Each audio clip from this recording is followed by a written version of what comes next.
Hello students, welcome to global online. This is Ankita Sood. Paper one के final preparation के लिए levels of teaching के most important questions की series आज मैं आपके लिए लेकर आई हूँ। इस वीडियो में जो भी क्वेश्चंस हम पढ़ेंगे ये as it is upcoming examination में आपको देखने को मिल सकते हैं। तो स्टूडेंट्स, ये बहुत ज़रूरी है कि आप सारे कॉन्सेप्ट्स को और उसके साथ बताई गई ट्रिक्स को ध्यान से समझिएगा। पेपर वन के बेस्ट प्रिपरेशन के लिए कंप्लीट कोर्स में लेकर आई हूँ, जो कि स्टूडेंट्स एग्जामिनेशन के difficulty level and previous examinations को बहुत अच्छे से एनालाइज करने के बाद बनाया गया है। इसमें डेली लाइव लेक्चर्स के साथ आपका पूरा सिलेबस कवर तो हो ही जाएगा, साथ ही आप लोगों को हम topic wise MCQs and PYQs भी प्रैक्टिस करवाते हैं, ताकि आपको ये पता लगता रहे कि जो आप पढ़ रहे हो उसमें से कैसे क्वेश्चन एग्जामिनेशन में पूछे जाते हैं। मॉक टेस्ट अवेलेबल है एंड बहुत ही ज्यादा इंपॉर्टेंट है ये 5000 प्लस एमसीक्यू क्वेश्चन बैंक, जिसमें हर एक यूनिट वाइज क्वेश्चंस आपको मिल जाएंगे। इसके बाहर से कुछ भी एग्जाम में नहीं आता है, तो ये बहुत इंपॉर्टेंट हो जाता है कि आप एग्जाम से पहले एटलीस्ट 2 से 3 बार ये क्वेश्चंस को प्रैक्टिस कीजिए। न्यू बैच हमारा अपकमिंग मंडे से स्टार्ट होने वाला है, तो आप इसको ज्वाइन कर सकते हो। एंड फ्री वीडियोस को देखने के लिए ग्लोबल ऑनलाइन ऐप को जरूर डाउनलोड कीजिए। स्टोर सेक्शन पर सर्च बार में लिखिए कोर्स का नाम।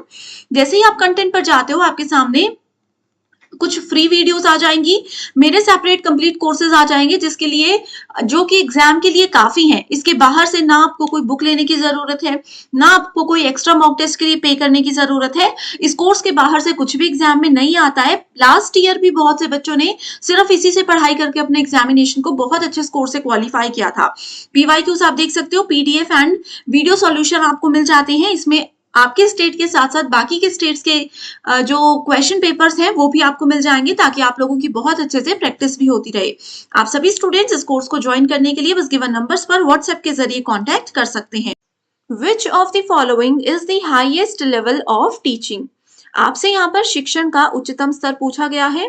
तो देखिए स्टूडेंट्स, टीचिंग के सिर्फ 3 लेवल्स होते हैं, जिसमें सबसे पहला लेवल है लोएस्ट लेवल, जिसका नाम है memory level. Okay, memory level हमें बोलता है कि आप बिना सोचे समझे डायरेक्ट जो भी चीजें आपके सामने हैं उनको याद कर लीजिए। फॉर एग्जाम्पल, छोटे बच्चों को जैसे ABCD या फिर कोई पोएम पढ़ाई जाती है, उनको उस पोएम का या उस गाने का मीनिंग पता नहीं होता, बस वो उसको डायरेक्ट याद रख लेते हैं। तो ये होता है मेमोरी लेवल, जहां पर आपका माइंड एक्टिवेट नहीं होता है। सेकेंड है अंडरस्टैंडिंग लेवल, इसको कहा जाता है मिडल लेवल। इसमें हम मेमोरी लेवल में जो कुछ भी चीजें हमने पढ़ी थी उसके बीच में रिलेशनशिप समझने लग जाते हैं, किस चीज का क्या मीनिंग है वो थोड़ा बहुत समझने लग जाते हैं। और तीसरा लेवल है रिफ्लेक्टिव लेवल, जो कि होता है highest level of teaching. Reflective level हमें कहता है कि आपने मेमोरी लेवल या अंडरस्टैंडिंग लेवल में जो कुछ सीखा उनको रियल लाइफ सिचुएशंस में कैसे और कहाँ यूज करना है, या फिर आपने अपने पुराने एक्सपीरियंसेस से कुछ सीखा है, उनको कैसे आप रियल लाइफ प्रॉब्लम्स को सॉल्व करने में यूज करते हो, ये सब चीजें हमें रिफ्लेक्टिव लेवल सिखाता है। सो इस क्वेश्चन का सही आंसर है option number C, that is reflective level या फिर चिंतनशील स्तर। इसके अलावा देखो स्टूडेंट्स, मेमोरी लेवल को लीस्ट थॉटफुल लेवल कहते हैं, ये हंट के द्वारा प्रोवाइड करवाया गया था। सेकेंड है अंडरस्टैंडिंग लेवल, इसको थॉटफुल लेवल कहते हैं by Morrison. Reflective level is most thoughtful level, सबसे ज्यादा हमारा माइंड यहाँ पर एक्टिवेट होता है। It is done by Herbert. तो ये नाम और ये पॉइंट्स आपको याद रखने हैं। आप सभी स्टूडेंट्स को पेपर वन में हेल्प करने के लिए एक फ्री टेलीग्राम ग्रुप में लेकर आई हूँ। Ankita Sood paper one NET SET preparation नाम से आप इसको सर्च कर सकते हैं। एंड स्टूडेंट्स, इस ग्रुप की खास बात यह है कि आपको कोई भी गाइडेंस चाहिए, आप कोई भी सवाल मुझसे पूछना चाहते हो तो डायरेक्टली मुझसे यहाँ पर कॉन्टैक्ट कर सकते हैं। साथ ही जो भी मेरी क्लासेस रहती है उनके PDFs और लिंक्स आपको मिलते रहेंगे, ताकि आपकी कोई भी क्लास मिस ना हो। एंड बहुत आसानी से आप सभी पेपर वन में एटलीस्ट 100 में से 80 प्लस स्कोर कर सकें। तो आपके प्रॉपर गाइडेंस के लिए ये चैनल बहुत इंपॉर्टेंट है, इसको जरूर आप सबको फ्री में ज्वाइन कर लेना है। नेक्स्ट क्वेश्चन है, in which level of teaching the main focus is laid on capturing and systematic presentation of ideas and information. So यहाँ पर कहा है कि जो भी आइडियाज और इंफॉर्मेशन है उनको कहाँ से आप ग्रहण करते हो और कैसे सिस्टमैटिक रूप से उसको प्रेजेंट करते हो, ये कौन सा टीचिंग का लेवल बताता है, मेमोरी, अंडरस्टैंडिंग, रिफ्लेक्टिव या फिर ऑटोनॉमस डेवलपमेंट लेवल। ओके, सो इसका सही आंसर है option number A, that is memory level. जब भी हम इंफॉर्मेशन को कैप्चर करने की बात करते हैं, इंफॉर्मेशन को ग्रहण करने की बात करते हैं, इसका मतलब है हम हमेशा मेमोरी लेवल की ही बात कर रहे हैं। ओके, नेक्स्ट है the objective of reflective level of teaching. Reflective level के ऑब्जेक्टिव्स, उसके उद्देश्य क्या क्या हैं? To impart knowledge to the learners, सिर्फ स्टूडेंट्स तक नॉलेज पहुंचाना। To develop insight into the learners to solve problems, students में ये एबिलिटीज को जागरूक करना, एक्टिवेट करना कि वो प्रॉब्लम्स को सॉल्व कर सके। To make students relate fact with the principles, यानी कि उनको समझाना कि सिद्धांत और तथ्य क्या होते हैं, उनके बीच का रिश्ता क्या है। To encourage students to apply knowledge in similar and different situations, या फिर रिफ्लेक्टिव लेवल स्टूडेंट्स को ये बताता है कि आप अपने ज्ञान को एक जैसी जगह पर और अलग अलग सिचुएशंस में कैसे यूज कर सकते हो। तो मैंने आपको अभी बताया था रिफ्लेक्टिव लेवल क्या करता है, हमें बताता है कि आप अगर किसी प्रॉब्लम में फंस चुके हो तो आप अपने पुराने नॉलेज से या अपने पुराने एक्सपीरियंस का जो आपका नॉलेज है उसको कैसे इस्तेमाल करके प्रॉब्लम से बाहर निकल सकते हो। तो ये है इसका सही आंसर। आई होप स्टूडेंट्स आपको ये सेशन पसंद आ रहा है। अगर आप चाहते हो कि रोज रात को 9 बजे मैं इस तरीके के एमसीक्यू सेशन भी आपके लिए यूट्यूब पर लेकर आऊं तो मुझे कमेंट करके बताइए। एंड टीचिंग एप्टीट्यूड का अगला कौन सा टॉपिक आप चाहते हो ये भी मेरे साथ जरूर शेयर कीजिएगा, ठीक है। अगला क्वेश्चन है, there are some concepts in teaching, application of knowledge, यानी कि जो हमारा ज्ञान है उसको हम कैसे कहीं पर अप्लाई कर रहे हैं, उसका इस्तेमाल कर रहे हैं। कॉम्प्रीहेंशन ऑफ कॉन्सेप्ट्स, यानी कि अवधारणाओं की समझ, कॉन्सेप्ट्स को समझना। लीस्ट थॉटफुल लर्निंग, तो देखो ये तो मैंने अभी आपको एज इट इज बताया ही है कि लीस्ट थॉटफुल लर्निंग कौन सी होती है। और 3 लेवल्स भी दिए हैं, A, B and C, memory, understanding और रिफ्लेक्टिव। आपको इनको मैच करना है, ठीक है। देखिए पेयर्स कौन से हैं, इसमें बोला है सेकंड को हम ए से मैच करेंगे, comprehension of concepts with memory, और एप्लीकेशन ऑफ नॉलेज को अंडरस्टैंडिंग के साथ। तो क्या ये सही है? बिल्कुल भी नहीं, ठीक है, क्योंकि देखो इसमें फर्स्ट वाला पार्ट जो है वो सही है लेकिन दूसरा वाला पार्ट गलत है, ये वाला पार्ट गलत है तो ये ऑप्शन गलत हो जाएगा, ठीक है। अब डायरेक्ट हम आंसर ही देख लेते हैं इसका। एप्लीकेशन ऑफ नॉलेज, जो भी हमारे पास ज्ञान है उसको हमें अप्लाई करना है, अप्लाई करना है मतलब उसको यूज करना है। कहां पर यूज करेंगे? किसी रियल लाइफ सिचुएशन में। तो हम ए को बी से मैच करेंगे, तो ए को बी से मैच करेंगे तो यहाँ पर देखो सिर्फ एक ही ऑप्शन आपके पास आता है, और दूसरा इसका ऑप्शन बोलता है लीस्ट थॉटफुल लेवल होता है मेमोरी लेवल। तो देख लीजिए ये है बिल्कुल सही answer, that is option number 4। Which level of teaching is also designated as exploratory understanding, खोजपूर्ण समझ किसको कहते हैं टीचिंग के लेवल में? कहां पर हम ज्यादा नई चीजों को एक्सप्लोर करते हैं। एक्सप्लोर करना क्या होता है? एक ऐसी चीज जिसके बारे में हमें या तो थोड़ा बहुत नॉलेज है या बिल्कुल भी नॉलेज नहीं है और हम खुद से उस चीज के बारे में नया सोचने समझने की कोशिश करते हैं, वो होता है exploratory understanding. Memory level, understanding level, reflective level या फिर ऑटोनॉमस डेवलपमेंट लेवल। तो इसका सही आंसर है option number C, that is reflective level.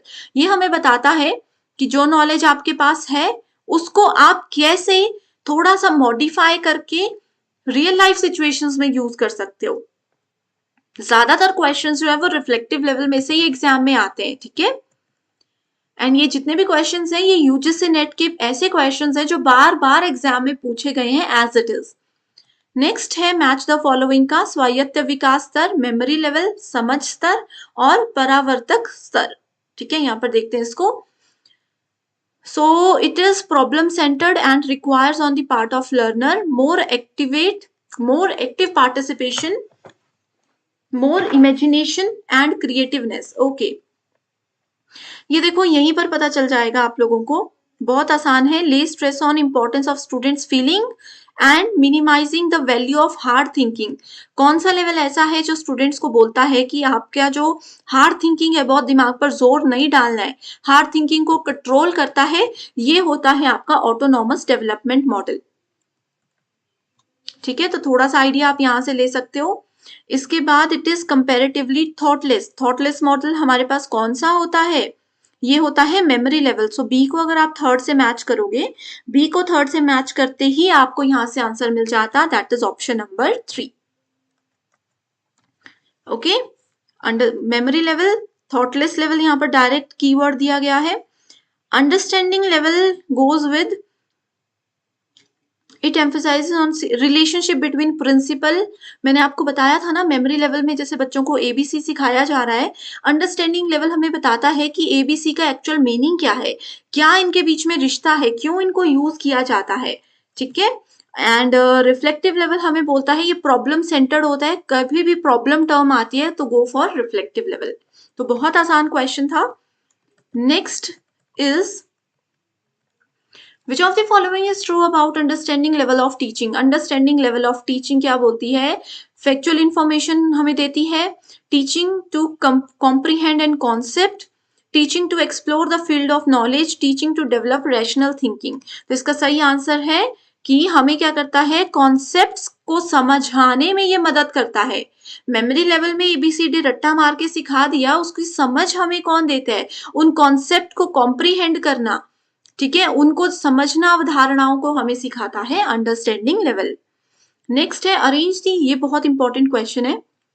5 steps of understanding level of teaching in the ascending sequence. तो देखिए, वैसे तो लेवल होते हैं टीचिंग के 3, जो इसमें अंडरस्टैंडिंग लेवल है उसमें भी आगे 5 स्टेप्स होते हैं जो कि आपके सामने लिखे गए हैं।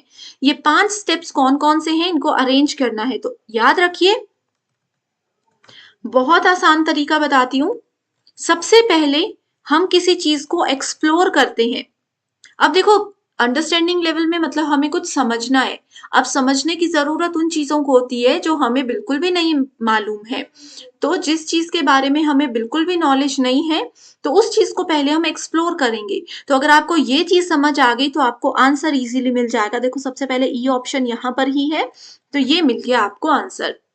पहले आता है एक्सप्लोरेशन, फिर आता है प्रेजेंटेशन, कि जो भी हमने एक्सप्लोर की है चीजें उसको कैसे प्रेजेंट किया जाएगा, देन एसिमिलेशन, देन ऑर्गेनाइजेशन, और सबसे लास्ट में आ जाता है रेसिटेशन।